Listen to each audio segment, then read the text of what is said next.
Hello, it's Natarsha Tamara. I'm sitting here with L Boston Collective doing an interview with Toby Makinde. Welcome. Thank you for being here. Thank you for having me. How you doing today? I'm good. I'm doing good. Good. I'm living a life. I'm an artist. I'm always feeling something. Creative, feeling the vibe, looking for the next best thing. That's great. Well, thank you for sitting here with us today. So let's just start from the top. Introduce yourself. Tell the people what you do and kind of in your own words, your style and your background. My name is Toby Makinde. I am a photographer. I would call myself a fine art photographer, to be specific, because I cover the entire range of photography, not just one particular genre. But if it has to do with photography, be it film or digital, I do cover it. People, places, or things, those are all my subjects. Whatever I see that I find beauty in, that's what I take pictures of. Great. And what got you into photography? Funny story.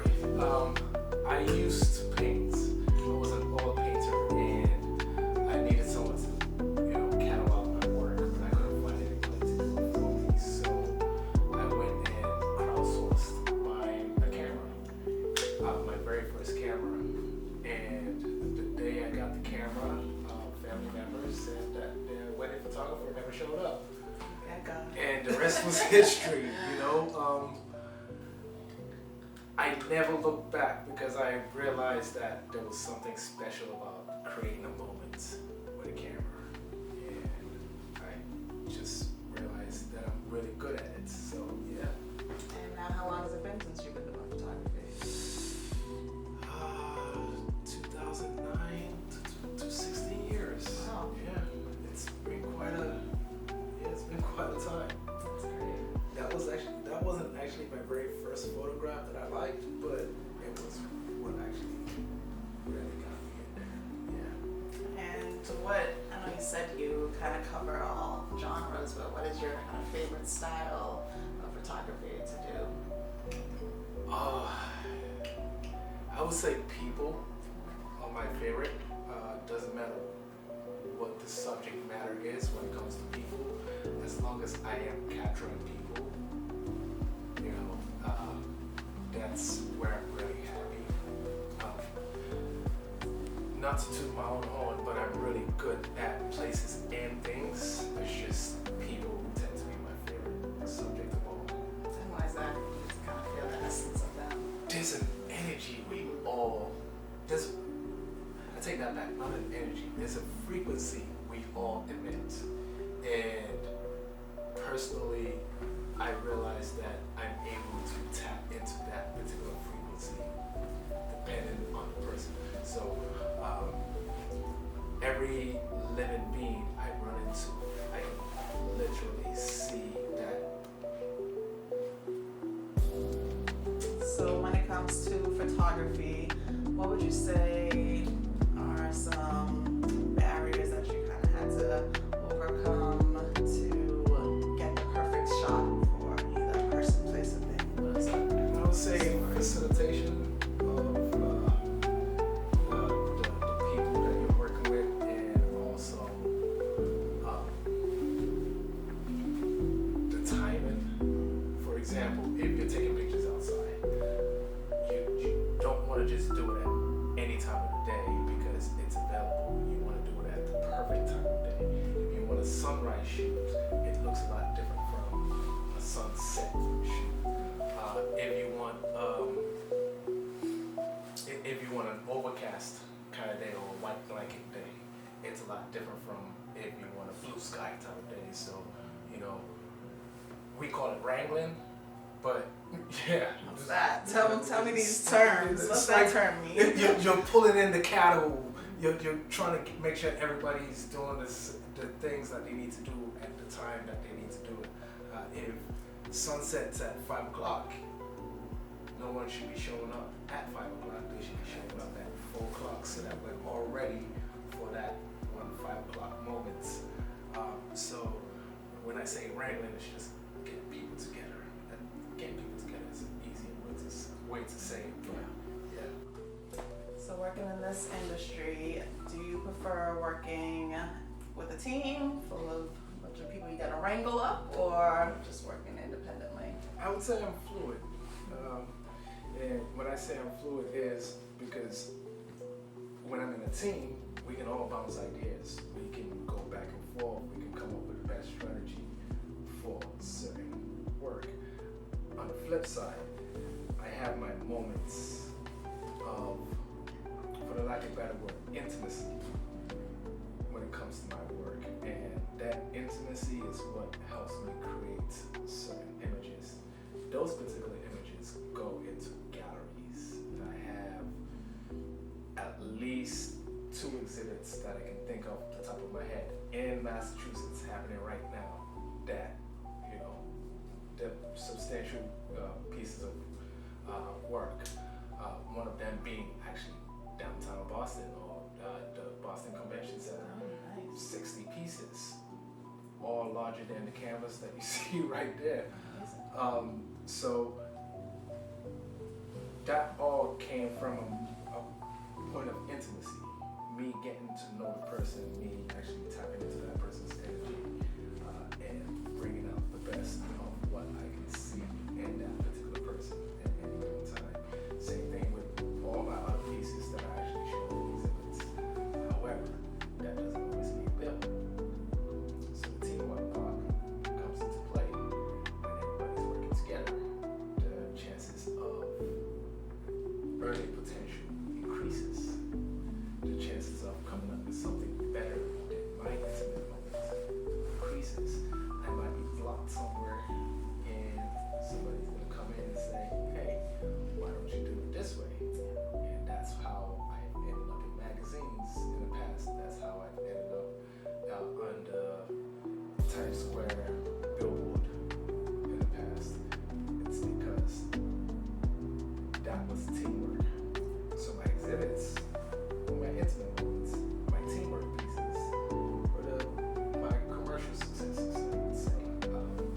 You understand the importance of both. I do understand the importance of both, and I live within that particular importance. I have a full-time job as a photographer in Salem, and I manage a group of photographers in Salem, and even they understand the importance of teamwork because, you know, I'm there with them, showing them, okay, this is the better way to take the pictures of the customers, and if we do it this way, well, more effective, we can get the customers in and out, and they'll still be happy with the results that we give them. That particular store, before I came, they had a high star rating on Google with a high customer rating, and same thing with me being there.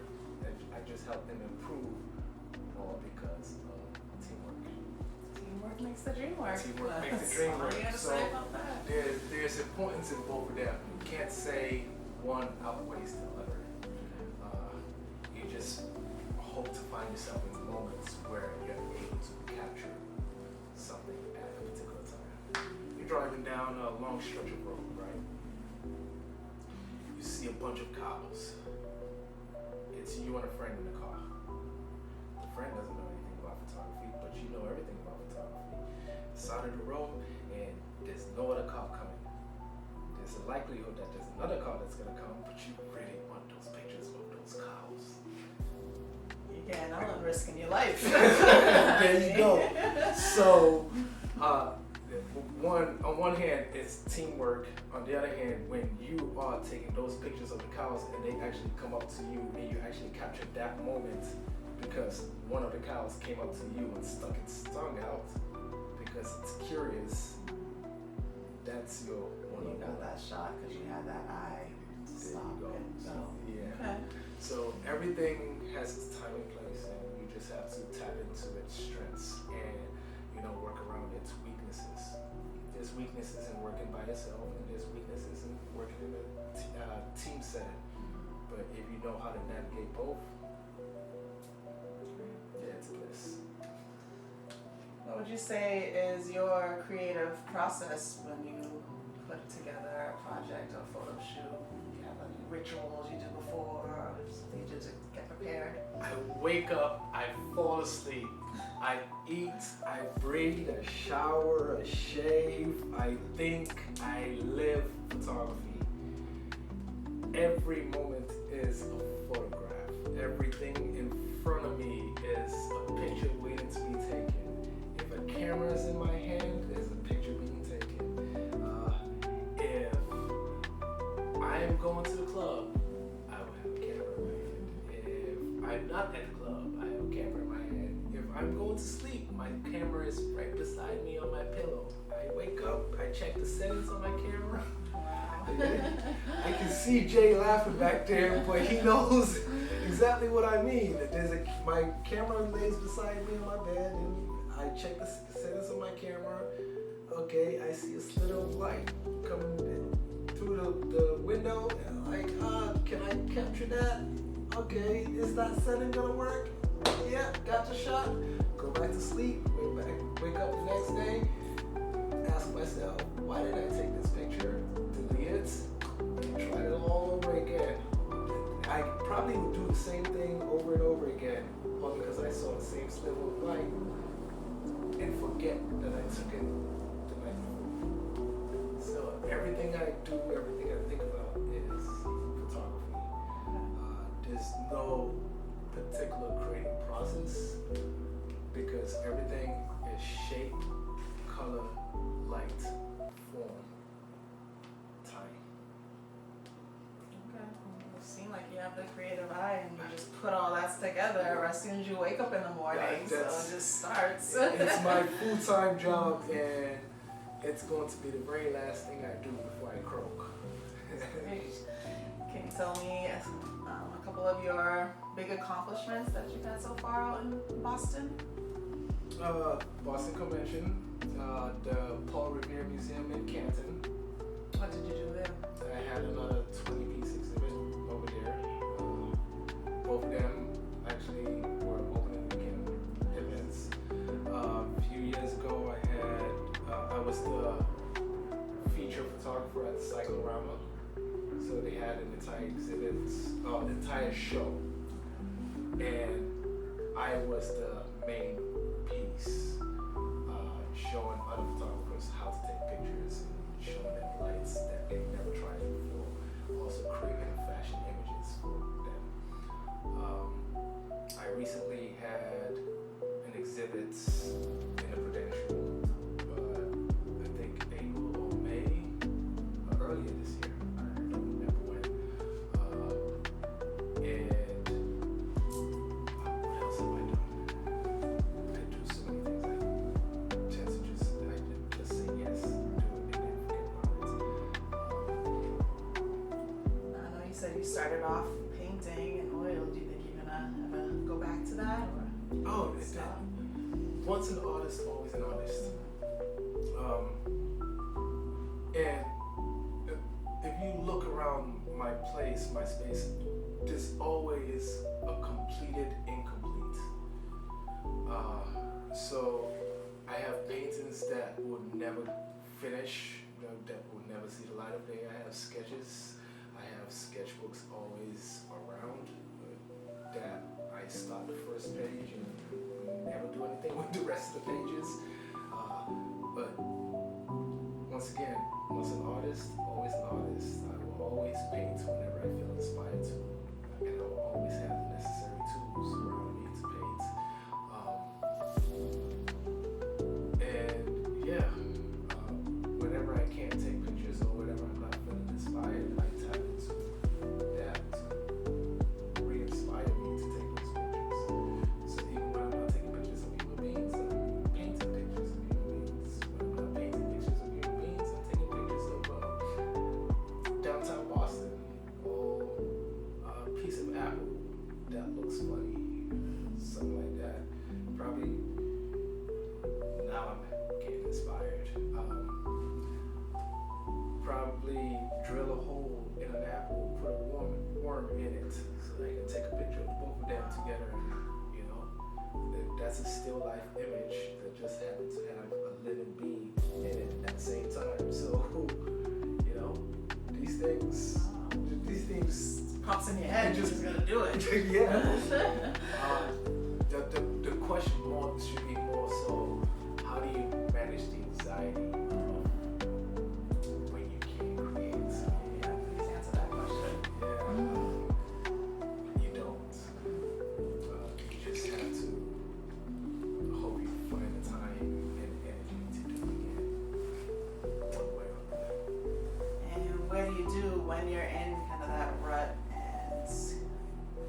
do my second favorite thing.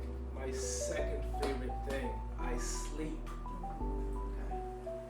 If I'm in a rut, I sleep. I probably could sleep 18 hours out of the day. That's why I have a cat. Because I sleep. Cats can sleep. I mimic the actions of my cat. But yeah, I sleep. I try to get that energy back. Because when you're around people, when you're dealing with people on a very regular basis, you expend a lot of energy. So I spend more time storing that energy back in me so that when I go back into the world to create or to socialize in any form, I can do that. So, what are your thoughts on just the Boston scene, the creative Boston scene, and getting gigs and networking? How do you feel that we are doing up here? I feel we need to do something bigger, but it needs to be very focused. Like, it needs to be niche based. Like, we say, okay, this is what we are catering to, but it needs to be a big event. An idea I had was there are plenty of Boston professionals that are not creatives that eat headshots. Why not create a mega, not minor, but a mega headshot event? Bring all of Boston into it. And you don't have to just deal with one photographer, you can deal with multiple photographers at different stations all at once. The same thing with the fashion. I've seen these things done in New York. They have the fashion meetups in studio, in a massive studio, and they have so many different styles and whatnot. I think these things where creatives and whatnot can come together is very important. But it can't be done on a small scale. It needs to be done on a massive scale. Because doing it on a small scale just means that we're all clicking up again. Correct. And Same people. it's the same people doing the same thing. You have the same photographers and the same models shoot the exact same thing. And nobody's really getting anything out of it but social media presence. And speaking of social media, for one, we all just need to get off social media to begin with. Really? Is that how you feel? That's exactly how I feel.